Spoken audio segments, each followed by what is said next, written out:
Glad you were on. So we're just going to jump straight into the old Gospel of John. I got to share the screen first before I switch to it. There we go.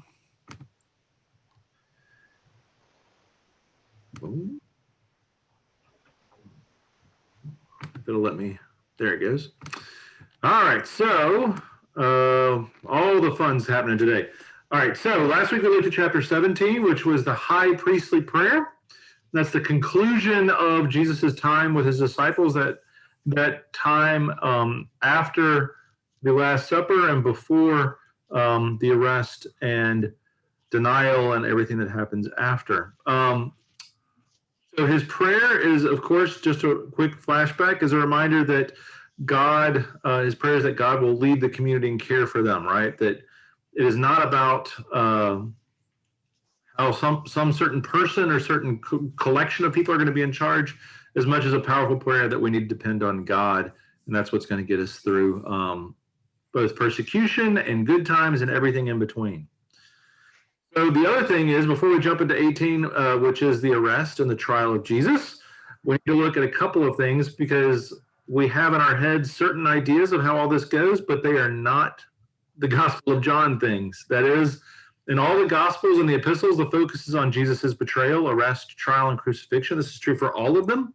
Fully 1/3 of Matthew, Mark, and Luke is on that last week through Easter. So we can say, obviously, that this was had a profound impact on the early church, on the disciples, on everyone, because that's what they talked about the most and tried to wrap their heads around the most. What happened and why? And that's true for John, although John is actually a little bit lighter as far as the actual conversation around it. That is, there's only 3 chapters of the arrest, crucifixion, and resurrection. But if you go back and include all the times he's talking about my hour is coming and all the other kind of stuff, it gets much more into that 1/3 zone. There's plenty of conversation about it. But all the approaches are different, and especially for John. So here's the question that I have for you. In Matthew, Mark, and Luke, Jesus prays in the garden, or in Gethsemane in those cases. It's in the garden in John, right? But what does he pray for in all of those gospel readings? To let this pass from him, right? Right, to let it pass from him. That's right. Let this cup pass from me is the specific line. Shows up in all 3. In Luke, he asks the cup pass from him, but literally never in John. Never. He does not ask. In fact, it's the exact opposite. He keeps saying, like, my hour is coming. It's going to be here soon. It will be good because then I'm glorified. So it's a totally different way of looking at it. The other thing to name, and it's almost laughable at times because it is so different. Jesus is always in charge. While he is arrested and betrayed and crucified, in the Gospel of John, you will see very clearly Jesus is always in charge. Even though he is the one being killed, he's still in charge of the whole process and telling people what to do and how to do it and when to do it. He is, after all, God. So this is consonant with John's theology, but it's very different than the image you have in Matthew, Mark, and Luke, where he's sort of the reluctant victim, or maybe the willing victim, but he doesn't want necessarily to do it. John is literally the opposite. We'll look at it here. So just beginning at the first verses of chapter 18. After Jesus had spoken these words, he went out with his disciples across the Kidron Valley to a place where there was a garden, which he and his disciples entered. Now Judas, who betrayed him, also knew the place, because Judas often met there with his disciples. So Judas brought a detachment of soldiers together with police from the chief priests and the Pharisees, and they came there with lanterns and torches and weapons. And Jesus, knowing all that was to happen to him, came forward and asked them, "For whom are you looking?" And they answered, "Jesus of Nazareth." Jesus replied, "I am he." Judas, who betrayed him, was standing with them. When Jesus said to them, "I am he," they stepped back and fell to the ground. I'm going to pause there. It actually goes on, but there's a lot to talk about, so I wanted to just jump right in. So I have not translated the entirety of the Gospel of John, but I have translated about the last 5 chapters, give or take, went in a class in seminary, so I have lots and lots of notes. And those notes are incredibly helpful in this part. That is, some things don't really matter. They're just fun for color content, but there's some that actually make a huge difference. So one of the just color content things is they cross the Kidron, and we can use a couple different terms, but Wadi is the closest in modern English. Arroyo is Spanish, but you can hear that a lot of times out in the Southwest. Winter gush is the technical translation of the word used. It's just a dry creek bed. And it's dry most of the year until it's the rainy season, and then it's an actual creek or river, right? It's a stream in the rainy seasons. This is very common in the Middle East, where they don't have a lot of rain, but then they sort of have a season of rain. And so when they cross the Kidron Valley, it's not really the valley. They crossed a dry creek bed. They just sort of walked across the spring. So it's not rainy. It was just a dry creek bed. That's more color, right? Then there's one that actually does matter, I think, more theologically, and that is they translated Jesus came forward. He actually came out. Ex is the term, ek balo, and not balo. Came out to meet them. But this one really does matter because Jesus is in charge, and the movement becomes a clear theme in John for these final chapters. Who is moving and why are they moving, right? So that while they come to arrest him, he comes out and meets them head on. He comes out of the garden to meet them sort of at the gate of the garden is what we should see in our head. But it's a moment where Jesus is very confrontational and very intentional about what's going to happen next, right? So when we say he came forward, we sort of get that, but really he came out to meet them is the better way to translate it or understand it. So, I mean, he's in charge, so of course he comes out to face those. And here we are in a moment where Jesus has called himself the light of the world, and he was identified like that in the prologue, right? He was the light, and the world did not overcome it. The darkness didn't overcome it. So we should see irony that the soldiers have to come with torches and lanterns to hunt for the light of the world.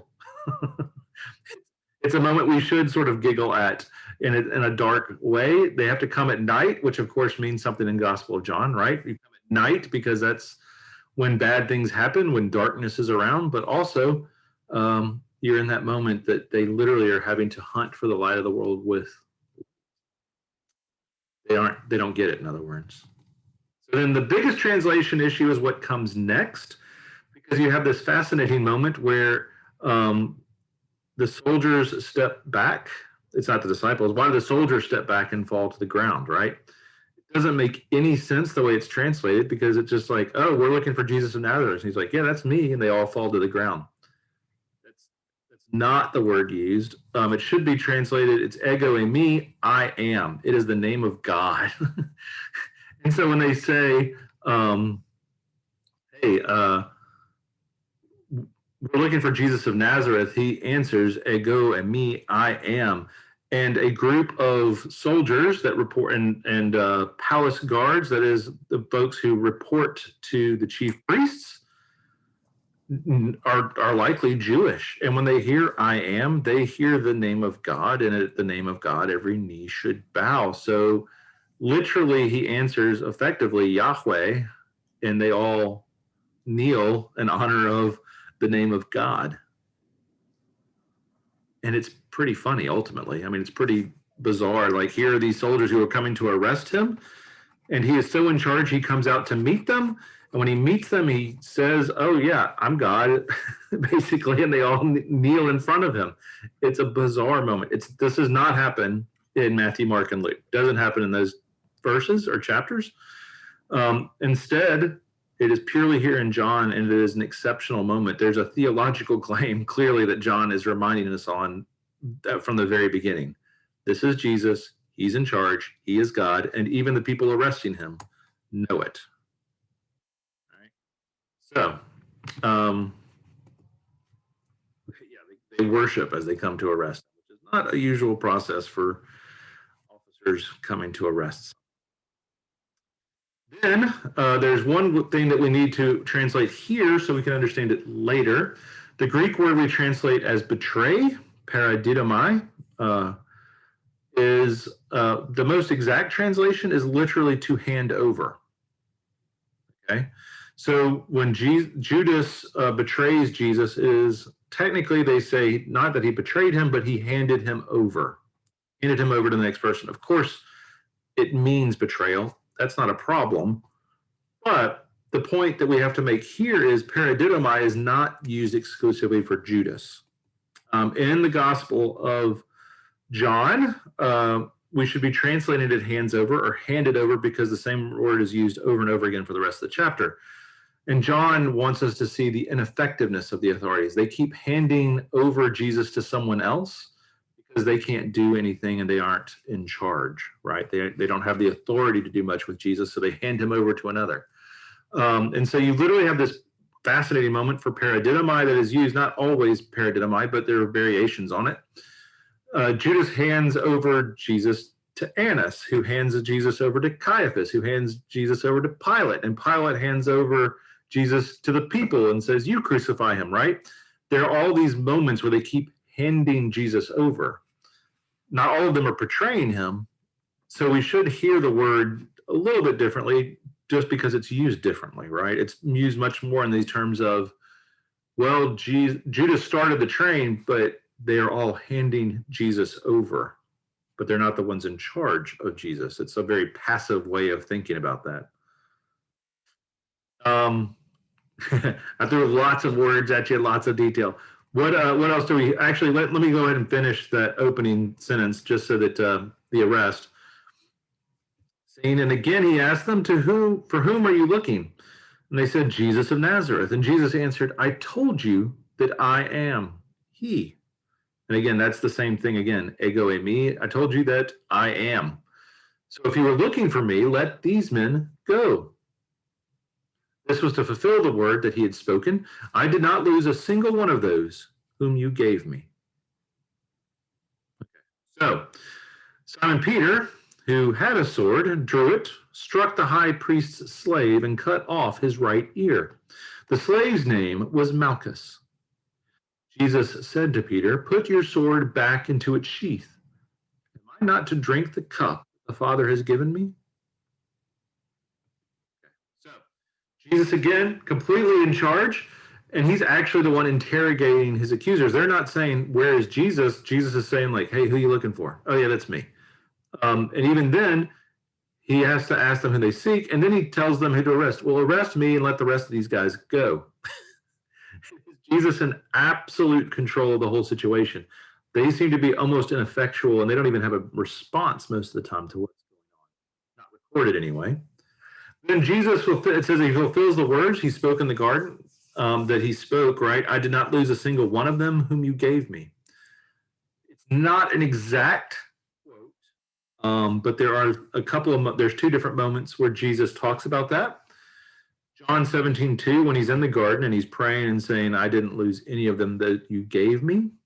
And then John 6:39 is a similar moment where Jesus is talking and saying, I will not lose anyone who has been given to me. No one will be lost. So it's not quite the same, but it's definitely the same idea that Jesus has spoken not once, but twice before, saying like, well, if they're one of my disciples, I'm not going to be the one who loses them. So instead, let them go, take me instead, is very much what he's saying in this arrest, right? The other thing, again, neither are exact quotes, but they point to another moment. John 10:15 is the other thing that we should hear. I lay down my life for my sheep, right? This we'll look and see in a few minutes how this is driven home even more later, but this is the other moment that Jesus was absolutely prophesying as well as teaching, where he said, I will lay down my life for my sheep, and I am the good shepherd, right? The good shepherd is one who does this. All three of those are sort of referenced in what's going on here, but not in ways that are an exact quote. People sort of get upset about that sometimes. It's not an exact quote, but it's a close quote, and it definitely has those overtones for it. And finally, we talked at the beginning, In the Synoptic Gospels, Jesus prays every single time, Father, if you are willing, take this cup from me, yet not my will, but yours be done. And that's all three of the Synoptics, right? Luke 22:42, Matthew 26:39, Mark 14:37. So in each of these, we always call it the agony in the garden, right? Or the agony in Gethsemane, where he's praying that he doesn't want to die. If you remember, Jesus never said he didn't want to die. In fact, he was saying the opposite as he said his high priestly prayer, I'm about to die so that I can be glorified, and I pray that my glory will be on my disciples and we'll glorify each other, and all those kinds of ideas, right? We talked about last week. And what we see instead is an exact, it's literally almost word for word flipped. Instead of saying like, if you are willing, take this cup from me, instead Jesus is saying the exact opposite, like, my job is to drink the cup. Am I not to drink the cup? Of course I'm going to do this. It is a moment that is literally is the exact opposite of what the Synoptics. There is no moment where Jesus is anxious or worried about dying. Instead, it's very much, well, this is why I came. This is what I got to do. So there's a lot different, right? This is also the only gospel that claims that it has Peter specifically cutting off the slave's ear. All of them have a disciple doing it, but John actually names it as Peter, or Simon Peter, right? It's also the only place where we learn his name is Malchus, and Malchus is the Greek version of the Hebrew Melech, which means king. So he cut us off the king's ear, or a king's ear, which may have more meaning, probably does, but that is not as well recorded. Could just be who it was. So now, all of that, I gave you almost line for line commentary on this one. What else do you hear in this arrest? Because it is a fascinatingly different arrest sequence. I'll go back up. Well, you mentioned before that John names Gethsemane, or excuse me, don't say garden. Mm-hmm. So John, this gospel writer, says garden, which makes me wonder if he wants us to think of the Garden of Eden. Yeah. Now, you should probably hear echoes of the Garden of Eden. It's certainly, there are echoes there because Jesus is absolutely trying to get us back to the Garden of Eden, right? Through his sacrifice and through that reunification with God, that we'll be back in right relationship. So yeah, there is, again, that's where theologically a lot of times people will say it's important to make that difference between Gethsemane and garden, because garden isn't supposed to be the literal place where Jesus went so much as that symbolic place where Jesus went into in the garden and went back to the garden kind of idea.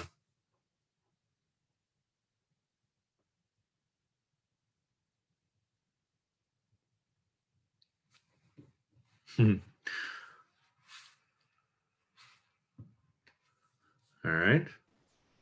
I'd like to add for the group, Bill, when you were doing this in seminary, you were translating it from the ancient Greek to English. I'll never forget that night. You called us and you were so excited. You said, I never knew why the soldiers fell away. Yeah. And from what the translations were, but the excitement in your voice when you figured out that, he was saying, I'm Yahweh, I am that I am. And it was powerful for you, it was powerful for us, because it really cemented to us just that one little secret about what was happening. Yep.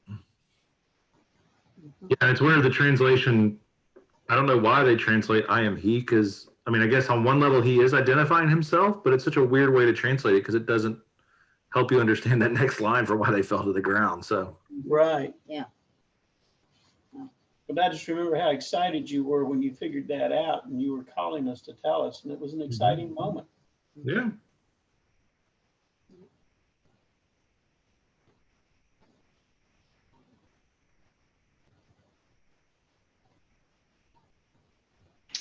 Yeah, my footnote in the New Oxford Annotated says, when Jesus reveals himself as I am, his questioners fall to the ground as at a theophany.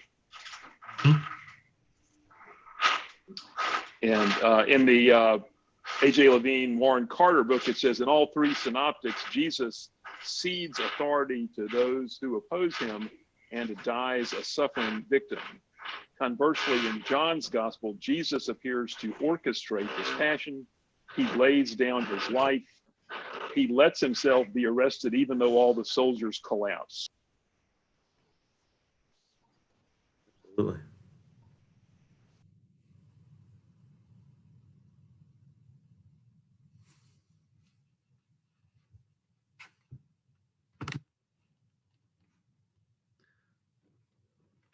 By the way, good morning, Marcy. You jumped in when we were in the midst of all of that, but glad you're here. All right, well, we'll just keep going.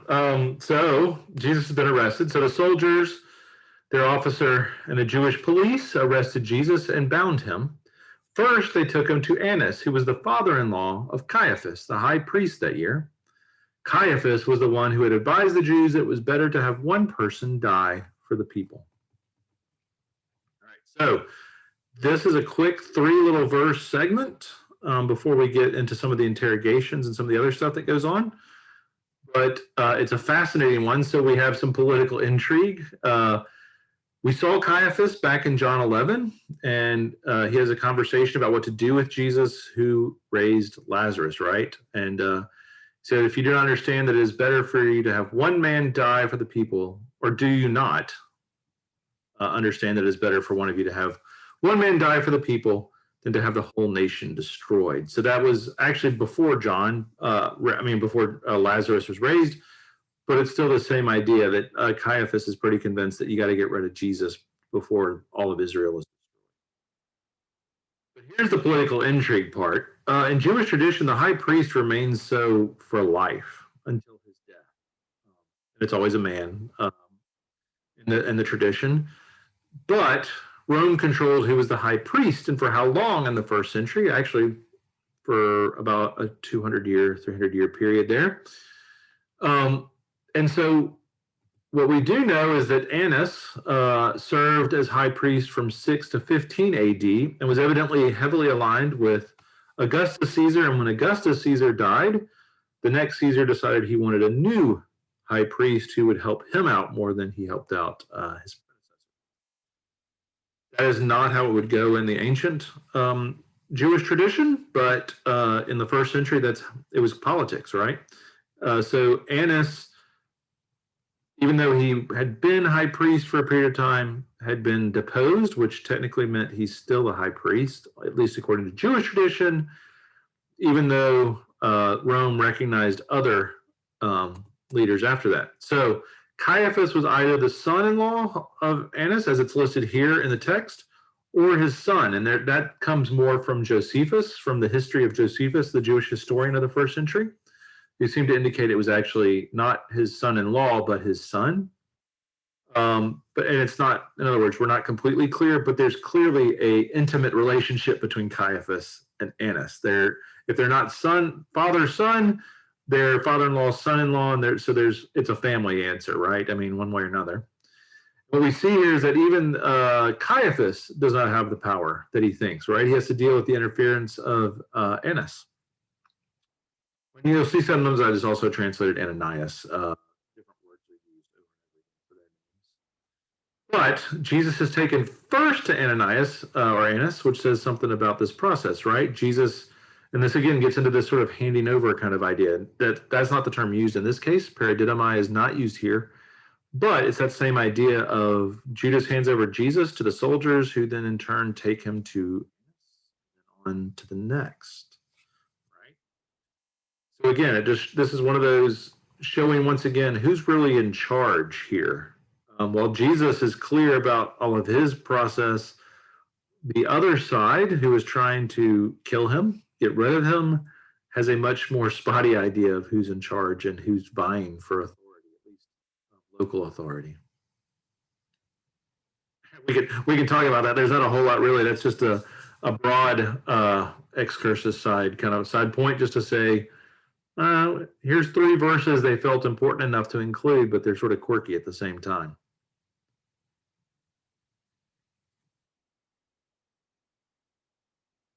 We'll keep going.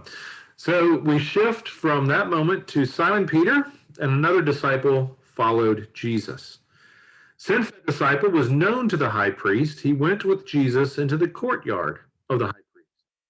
But Peter was standing outside at the gate. So the other disciple, who was known to the high priest, went out, spoke to the woman who guarded the gate, and brought Peter in. The woman said to Peter, "You are not also one of this man's disciples, are you?" He said, "I am not." Now the slaves and the police had made a charcoal fire because it was cold, and they were standing around it and warming themselves. Peter also was standing with them and warming himself. All right, so here's the first of Peter's denial. So we shift from that high priest moment. That's really just sort of a side note almost. And now we shift to the part that we definitely know, right? There's high priest and Judas. Now we shift to Simon Peter and the other disciple. And that other disciple is never named. But this other disciple went into the courtyard, or in Greek, the aulin of the high priest. All right. Aulin's a very specific term that was used before. It's the term used by Jesus to talk about the sheepfold in the Good Shepherd conversation. That is, in the other sheep I have, which are not of this fold. Them I also must bring, and they shall hear my voice, and there shall be one flock, one shepherd, right? So he uses that there, and he also uses it before that. Did I put that quote in? The other fold be a reference to Jesus' declaration. So, well, anyway, so the other place he uses aulin is at the very beginning, where he says, "There, I am the gate, and the sheep will go into the aulin, into the sheepfold." Right? If you recall, Jesus doesn't just use one term there. He says, "I am the gate, I am the door, and I am the good shepherd." He uses three different terms all at once there. Here's the thing: all three of those terms, not the shepherd, but everything else, the gate and the gatekeeper and the aulin, are all used here, right? Simon Peter is stuck outside the gate, and they have to ask the gatekeeper to get in and get into this aulin, into another place. So this other fold of the high priest could be a reference to Jesus' declaration that he has other sheep, or it could just be a counterpoint. There is Jesus's aulin, his sheepfold, and then this is clearly not Jesus's sheepfold. All right. I have my sheep, and these sheep belong to another, in a very literal sort of sense.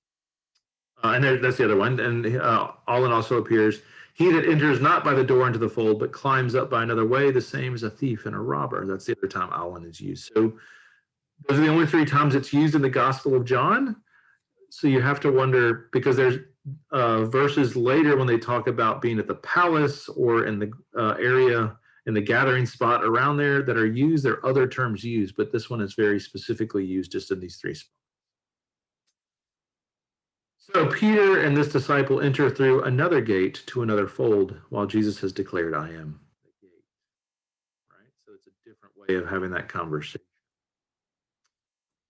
Then we have the first denial. So this takes on greater weight if we engage that translation deeper. While Jesus says, "Ego eimi," I am.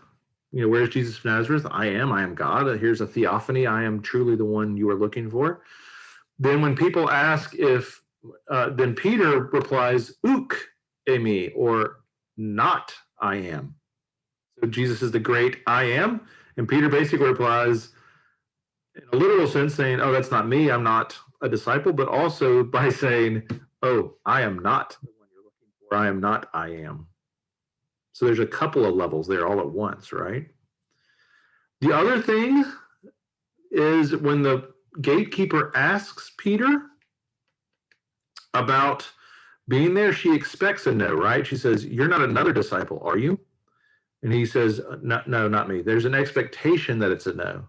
But the fascinating thing is, she asks, you aren't another disciple, are you? With the understanding that perhaps the other disciple had said, "Oh, I'm one of Jesus's followers." Right? There seems to almost be this implicit declaration that while Peter says no, that this other guy had said yes. This other disciple walking in had said, "Oh, well, I'm one of Jesus's followers. Can you let me in? I just want to see what's going on." It's implied, but I think it's a fair thing to say, like, well, Does Peter just say no because he's scared? But why does the other guy get there? And then one last note, again, another translation note. They're warming themselves around an anthraken, or it's an anthracite coal fire. It's a very specific fire. It's literally a fire of coal. Not charcoal. Anthracite coal is what they used to power America through the Industrial Revolution. The same for England and everywhere else. Anthracite coal is the fire that they use to burn, that goes exceptionally hot to warm water, right? And to warm other things. So it's a very specific fire. And I bring that up mainly because when Jesus shows up on the beach and he's cooking fish later, he's cooking on an anthracite coal fire. It's the only 2 times anthracite fire comes up, which points to that being a moment of reconciliation for Peter. After the denial here over an anthracite coal fire, Jesus lights an anthracite coal fire to cook fish, which, by the way, you would not want to do that. That would not be a wonderful flavored fish with anthracite coal. That's not cooking on a cedar plank. But it's a very specific type of fire that we should then have our ears twerked for the later on. And then again, we have that same moment. Peter, God bless him, they do such a good job of painting him in the wrong spot. He's in the wrong sheepfold. He is not the great I am, and then he was standing with them. And that's the same term that is where Judas comes with the soldiers, and he was standing with them, with the soldiers who arrested Jesus. Both Judas and Peter are standing with the wrong folk, right? These are just quick little terms, but it's the brilliance of John, of the gospel, really, just where they very clearly are taking ideas that they've said over and over again. And who are you going to stand with? Who are you going to be with? The light of the world or this other guy? Who are you going to stand with? The soldiers or Jesus, right? And they're very clear that, as we all know, Peter's on the wrong side. What else do we hear in this first denial?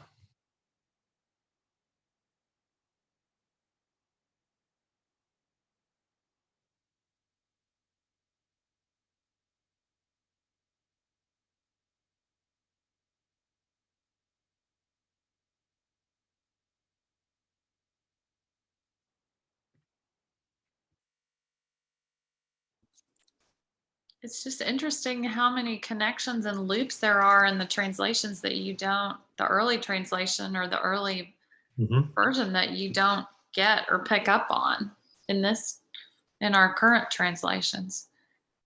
Yeah, they're not there in the same way, right? They're very correct. I mean, again, saying into the courtyard of the high priest is not wrong because it's sort of a contextual thing to say. Instead of saying the aule, the fold of the high priest would be a weird way to say that, right? You can use it as a courtyard, but it's supposed to be drawing our attention to some other ideas at the same time.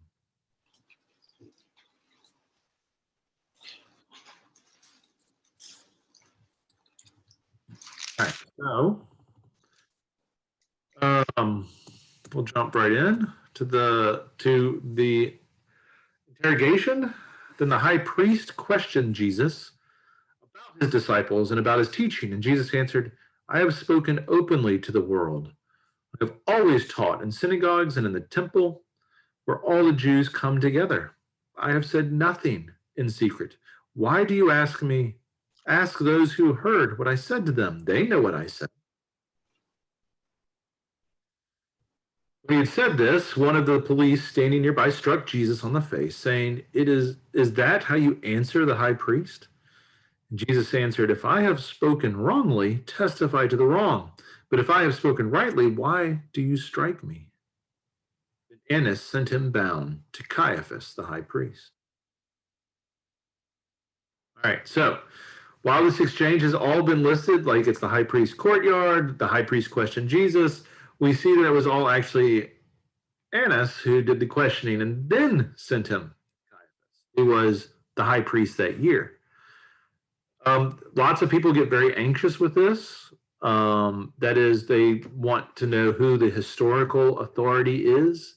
Like if you look up a list of leaders, they're very concerned about finding who Pilate is, right? And who the other proconsuls are governors of Palestine were, or Judea.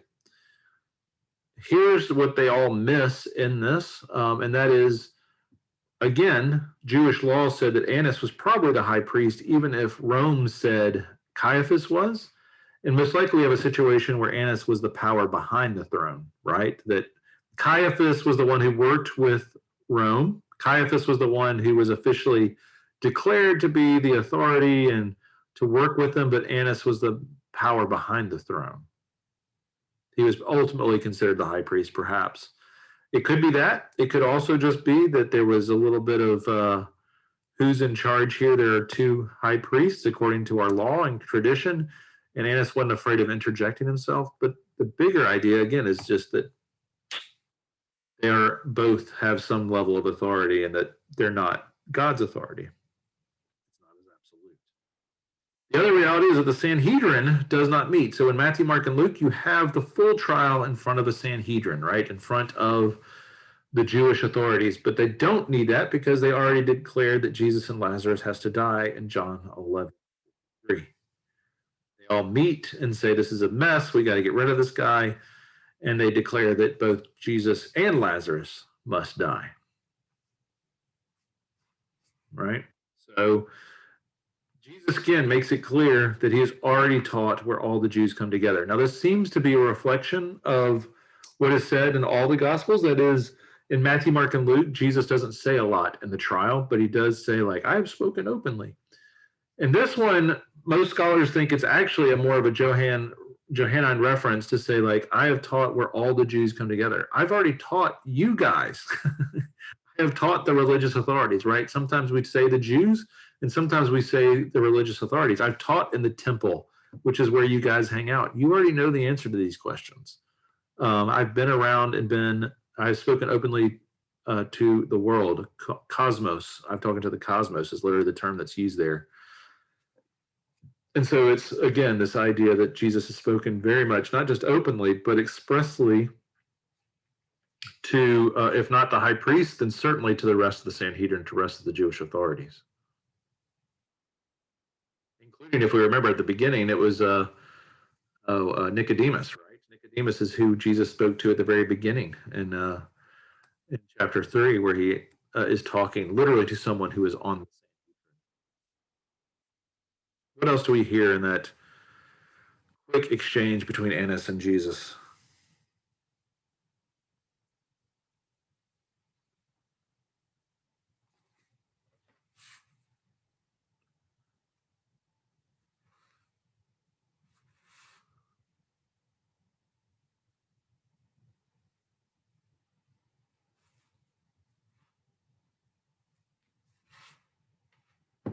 No worries. We'll keep going. So now Simon Peter was standing and warming himself. They asked him, you are not also one of his disciples, are you? He denied it and said, I am not. Once again, uk eimi. One of the slaves of the high priest, a relative of the man whose ear Peter had cut off, asked, did I not see you in the garden with him? Again, Peter denied it, and at that moment the cock crowed. So the second and third denial is just great storytelling. We should see it as sort of, if you're watching a movie, and this last part is actually pretty cinematic. That is, we should see it as connected to Jesus, where you sort of see a clip of Jesus inside answering questions, and then you cut to Peter outside getting questions, right? You should have the idea that if they're not happening at exactly the same moment, it's very close to the same moment. Both are being interrogated. Both things are happening at the same time or close to the same time, right? So Peter's trying to get warm by the fire and is at risk of being cast out. So another person asks, and Peter gives that same self-indicting response. Uk eimi, no, I am not. I am not Jesus, and I am not his disciple. Right? Two different levels. It's very much this theological pun, nothing else. And it is another situation where they're expecting to know response. Like, you're not one of his disciples, are you? Oh, no, I'm not. They think that because he's there, he's probably not in the first place. So he sort of asked, but both the first and the second questions that he gets are very much ones that are like, oh, well, you're not a disciple, so come on in, right? Oh, yeah, I'm not. So it's an easy way to say, no, I am not, right? The third, John makes the threat personal. Instead of asking, aren't you, the relative of Malchus, the guy whose ear got cut off, so there's somebody who knows that, who probably has a reason to remember Peter. He saw his friend or his relative get his ear chopped off by Peter. Goes, I saw you. You were there, right? Aren't you that guy that was there? I'm pretty sure I saw you cut my cousin's ear off. Which has both this connotation of I know who you are, you were there, and this additional connotation of like, wait a second, I saw you and you hurt my cousin, so I'm going to hurt you. There's not explicit threat, but there's certainly an implicit threat, right? And so instead of that cosmic sort of like, oh, Jesus is in trouble, so you might get in trouble, this is much more personal. And Peter in that context denies again, being threatened / interrogated, and he denies it in a way twice because he says he denied it again and denied it. It's sort of a twofold denial with that last one, emphatic denial. But that, again, this trial and denial being parallel to each other creates a very poignant moment where we see two options for discipleship. Jesus, the Good Shepherd, lays down his life and does so clearly and with knowledge of what he does, right? He is absolutely in charge, tells them, hey, I've told you everything I need to teach you. You saw me in the temple. This is who I am. And Peter enters through another gate into another fold, stands with the wrong people, and denies Jesus. Betrayal is all the more devastating because he walked right in and got himself into the situation. Right? He's trying to follow, but he is absolutely falling in the wrong ways. And we should see those as, here's two ways to be a disciple, right? You can follow Jesus into these difficult spots, or you can deny and run away. What else do we hear in Peter's denial? Again, this is a very different, it is similar telling. It's about basically the same ideas that show up in Matthew, Mark, and Luke, but it's just tweaked just enough for John to raise the stakes a little bit.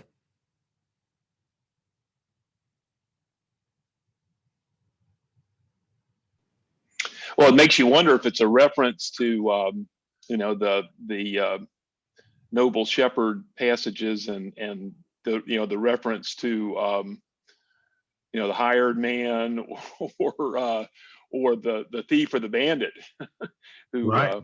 Doesn't have the sheep's best interests at heart. Yeah, absolutely. Is Peter that guy who doesn't have the best? Not right.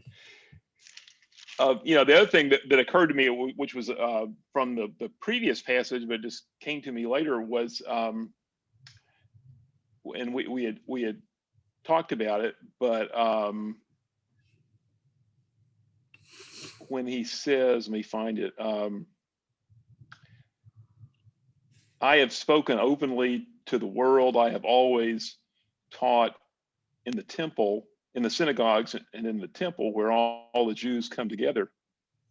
I mean, that could be seen as evoking this image of Jesus as the embodiment of wisdom, yes. Who has been part of what the Jews have been taught, where they've come together since they can remember. Right.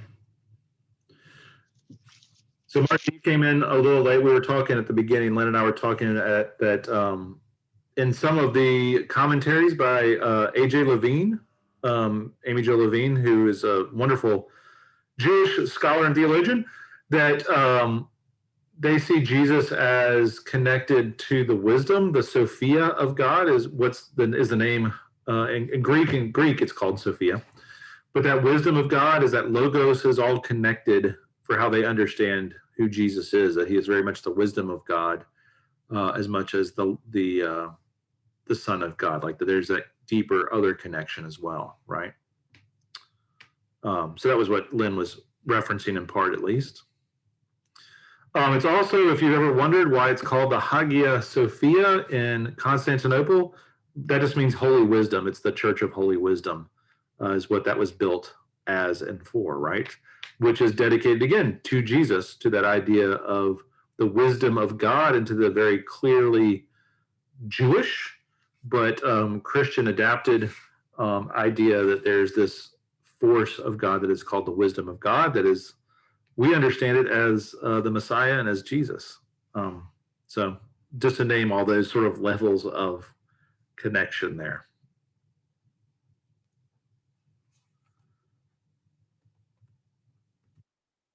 So we're going to pause there just because we're out of time in part, but also the next part is the full trial before Pilate.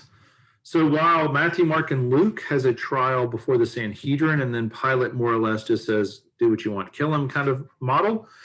In this case, it is 100% Pilate who has the trial. And it goes on for the end of John through the beginning, end of chapter 18 of John into the beginning of 19. I figure this is a good place to stop because that has a whole host of things that are going on as well in that process that are fascinating to look at and play with. Anything we want to talk about just for that whole, again, I've given you lots of stuff on this one, but anything we want to just engage or look at for that, the betrayal, the arrest, the denial, and at least the sort of beginning of the interrogation with Annas.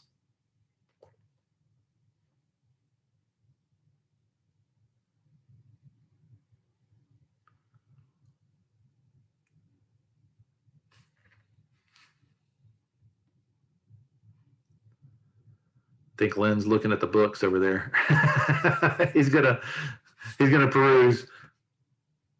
Up, you're muted.